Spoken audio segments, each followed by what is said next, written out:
The Pittsburgh Steelers, in my opinion, have been one of the biggest shocks and surprises of this NFL season.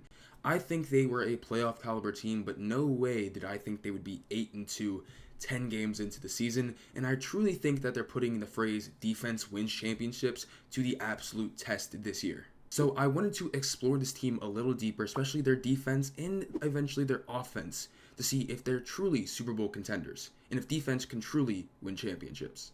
So let's start with their bread and butter, the Pittsburgh Steelers defense. Of course, with Mike Tomlin, you're going to get a good defense out of him. He's been doing this for a very, very long time. One of the greatest coaches in NFL history. And of course, the Steelers, we know them.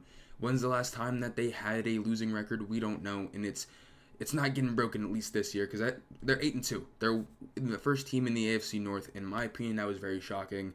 And so let's kind of talk about them defensively. Let's look at a few stats here. Opponents' points per game, 16.2. That's the second best in the league. Yards per game, 305. That's the eighth best in the NFL. That's absolutely amazing for the Pittsburgh Steelers. Of course, their defense has been great, and they're the fourth best team against the run. Middle of the road pass defense, and I mean they have the players there, but again it still hasn't been great. They've been beaten a few times there, but they also have a positive turnover margin, which is really good for their defense. And so I think this video really had to be brought about, especially after their last 2 weeks where they held two of the most explosive offenses in the league in Lamar Jackson with the Ravens and the Commanders with Jaden Daniels. And so back-to-back games, they've pretty much been held in check. Now, I think the Commanders did give them a run for their money, and if it wasn't for Benjamin St-Juste, I think the Commanders win that game. And but the Steelers' defense held it down against the Commanders when they really needed to, especially in that fourth quarter. Jaden Daniels didn't get any rushing yards that game. They held Jaden Daniels in check, at least on the ground, and Jaden Daniels had a decent game against the Steelers. It wasn't his best, but again, they didn't let the run game beat him, and it beat them, and it was a non-factor in the game because they held up the run lanes very, very well in that game, and we can see that a little bit versus the Ravens as well. But also, they took away their bread and butter, the run game, with Lamar Jackson and, of course, Derrick Henry. I mean, Derrick Henry had that fumble on the first drive.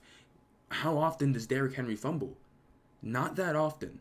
So the fact that their defense has been able to do that the past 2 weeks has been really great, and it definitely helps that they came into Commanders game off the bye week. They made some moves at the trade deadline, which were very needed, and so the Steelers are on their way to look at a very good job at the playoffs. Of course, they're going to make the playoffs.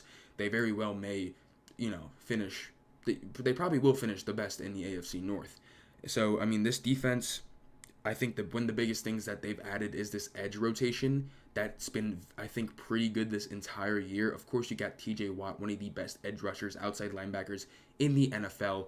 No need to explain why. We all know why. He is amazing. Alex Highsmith, who does have an injury, we'll see when he comes back. But again, those two have been such a great duo and combination because they complement each other so well. They allow each other to get to the quarterback own means. TJ Watt is going to take up players. That's going to allow Alex Highsmith to go one-on-one. But then Alex Highsmith is going to allow TJ Watt to give him some time to get to that quarterback. Because, of course, TJ Watt, if you're not chipping him, or double team him almost on every single play, he's going to ruin a game plan for a lot of teams. So you got to get some type of chip in there, and that's what we saw the Commanders do, and that's what we see other teams do. But again, he still is an absolute dominant force, TJ Watt. But then they also have Nick Herbig, who they drafted 2 years ago, which, though I think last game it was a little wishy-washy, but he made up two of the biggest plays, in my opinion, in the entire game versus the Ravens. He was the one that forced the fumble against Derrick Henry to really set that tone for that Steelers defense, but also on that last 2-point conversion, he absolutely blew that up. I think there was a little bit miscommunication between two of the Ravens, Isaiah Likely, and I forget the receiver, and I think maybe somebody was supposed to do something, but Nick Herbig absolutely read it, blew it up, and then had to force Lamar Jackson to come a lot wider than he wanted to during the play, and that was what forced them to fail that 2-point conversion. And then they also just brought in Preston Smith, which I was honestly surprised that they traded for him, because I was like, no, they're fine at edge rusher, but also at the same time I did kind of forget Alex Highsmith was injured, but he's been solid. I mean, he's nothing to write home about. he just joined the team a few weeks ago, but at the same time, he's a good edge rusher. I'm surprised the Packers traded him, but it seemed like the Preston Smith didn't want to be there in Green Bay, and the Steelers, I think, got a good deal for him.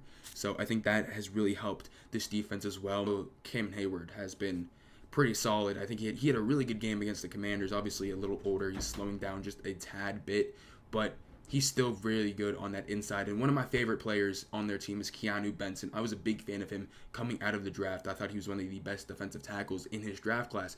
And I was really happy that they got him in the second round, because he's also been pretty good for that defensive line that I think has been so strong for the Pittsburgh Steelers. And then also Patrick Queen. I think he hasn't had a fantastic or phenomenal season at all, but he did have a heck of a game versus the Ravens, and understandably, that makes sense because that was his former team. I would like to see him obviously do that consistently, but he did have a heck of a game versus the Ravens, and I think that needed to be shouted out. And I think, and now we kind of head to the secondary. That's not terrible. I mean, obviously you got Joey Porter, Dante Jackson. You have him, who you got from Carolina, who's been pretty solid, and so I mean, that's a pretty solid cornerback duo. You have Minkah Fitzpatrick. You have some other guys in that DB room that are pretty solid, but again, I still think that does need to be figured out. They can defend the run so well, has allowed teams to pass the ball a lot more because they needed to pass the ball because they couldn't get much on the ground, and that's ultimately with the multiple attempts that they get, I think ultimately is the reason why maybe a little bit of skewed numbers there for the Steelers secondary and that back half of their defense. And so this defense has been really, really good, and of course this is a championship level defense. It is clear to see. But now let's kind of take a look at their offense and see if it complements their defense, and is it enough to possibly be considered a Super Bowl contender with how good this defense is. Now, as we transition to this offense, there's obviously, I think the biggest thing right now is their quarterback situation. They brought in Justin Fields, they traded for him, but they also brought in Russell Wilson, and Russell Wilson was injured during the start of the year, so Justin Fields did get the start, and he didn't look terrible. I think the passing game is not as good as it is now, but of course his threat on the ground has definitely played a big role, and that's what we saw in multiple games throughout the first few weeks. And so now, and he wasn't bad. They were winning games. They were in a good position. And so when Russell Wilson was healthy and ready to go, there was questions about okay, should we be making this move? And I personally thought maybe it was a question, because do you make that move even though he hasn't been playing terrible, but you do have somebody who is on the level of Russell Wilson looking to come in. And the fact that, some people thought they shouldn't, some people thought they should, and they made the move for Russell Wilson to come in and be the starter. And man, has that been the correct decision, because this offense has looked definitely a lot better from just in general point scoring, the statistics. But I feel like he has a better control of this offense right now than Justin Fields did. And that makes sense, as Russell Wilson, he chose to go here, as of course he's signed here, but also he has a lot more years than Justin Fields does. So, that veteran leadership and veteran experience definitely has, I feel like, played a big role in why we've seen this offense play better under Russell Wilson than Justin Fields. Not saying it was horrendous with Justin Fields, but it definitely wasn't as good as it is right now with Russell Wilson. And so offensively, they have 23 points per game, which is pretty solid. That's middle of the road, 14th. And then they're 19th in yards per game with 324.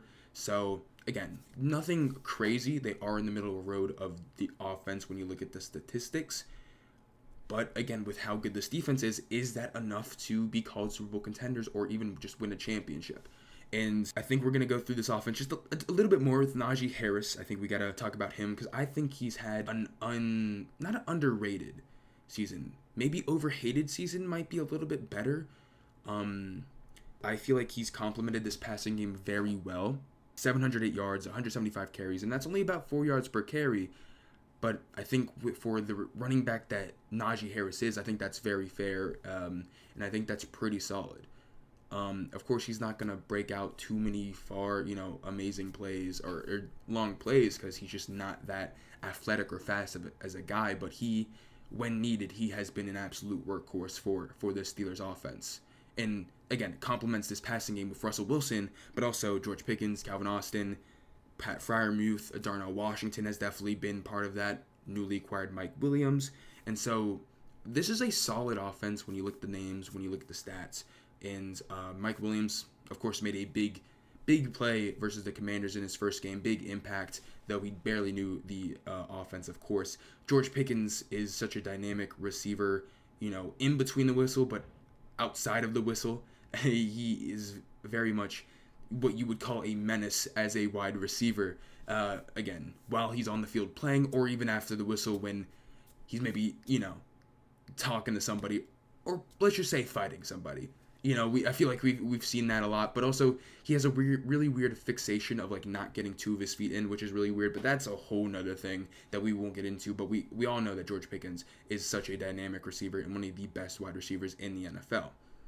Calvin Austin has been a really good addition to this team now that he's finally kind of been healthy. He is like this deep threat, this big playmaker threat that you can get the ball to him quick and short distances from the line of scrimmage, but he can break it all the way to the end zone. Again, very good dynamic punt returner and kick returner as well. Pat Freiermuth, that reliable tight end. Mike Williams, again, hopefully that reliable big body tight end that you really like with this offense. And that Russell Wilson, I would assume, also likes. He likes these big guys that can go up and get it. George Pickens, we all know that, because let's be honest, Russell Wilson did not have a good game versus the Commanders, but that one throw to George Pickens to the end zone that ended up being a touchdown was not a good throw, but I don't know. George Pickens can contort his body in many different ways to catch the ball, has some of the best hands in the NFL, has some of the best catches in the NFL, and that is very impressive for this offense.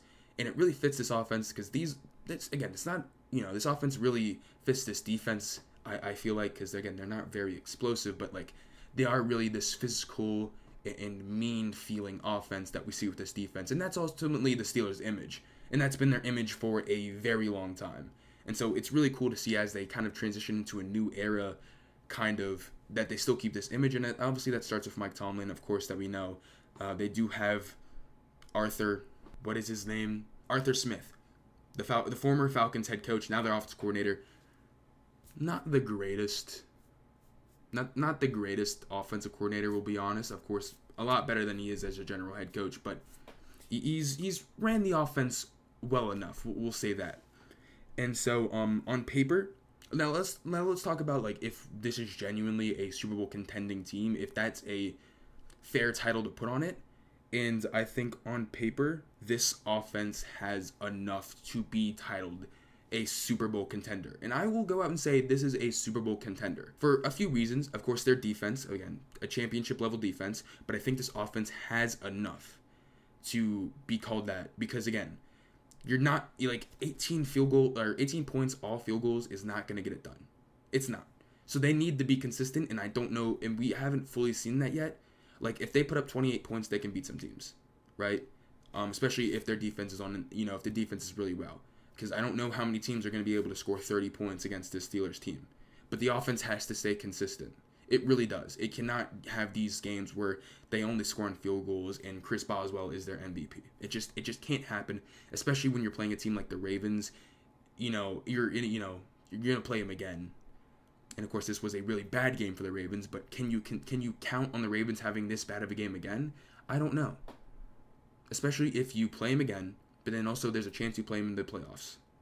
So if you play them 3 times, I don't know if you can hold this offense like that, like how you did this past week. So I think that's the consistency when you have the offense. And so that's what I really want to see, but I'm going to go out and say that this is a Super Bowl contending team. I think that's fair, especially with, if they win to the playoffs now, these are the teams that I would feel comfortable that I would pick against the Steelers. The Chiefs, the Buffalo Bills, the Baltimore Ravens, again, I know they beat them, but if they were in the playoffs, I would pick the Ravens pretty comfortably, and the Detroit Lions. And that's if they make it to the Super Bowl, of course. And so with those teams, with only 4 teams being ahead of them, in my opinion, I think you got to give them the title of Super Bowl contender. And then here's some other teams that I think that they would go toe-to-toe with. Again, I would still probably lean the Steelers, but at the same time, they could very well lose it. It's definitely a 50-50 battle, in my opinion.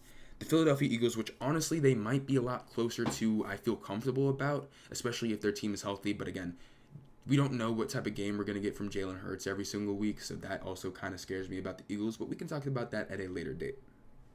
The Commanders, in the Chargers. And there's definitely a few more teams. I think you could probably put the Minnesota Vikings in there, but they've kind of been slow, not as good these last few weeks as they did at the start of the year, of course. But those are about the 7 teams that I feel like are either I would pick comfortably over the Steelers, or again, there would be a little bit of discussion. Other than that, I feel pretty confident about this team versus a lot of other teams. And so I think the title Super Bowl contender is a fair one to put on the Pittsburgh Steelers. And that's where I'm at with the Pittsburgh Steelers. I think they have a championship level defense, and I think if you don't agree with that, I don't think you're watching football. I don't think you're watching the Steelers right now. And I don't even know if you're looking at the stats, because I feel like even with the stats, I feel like you should be able to make that conclusion, but I digress.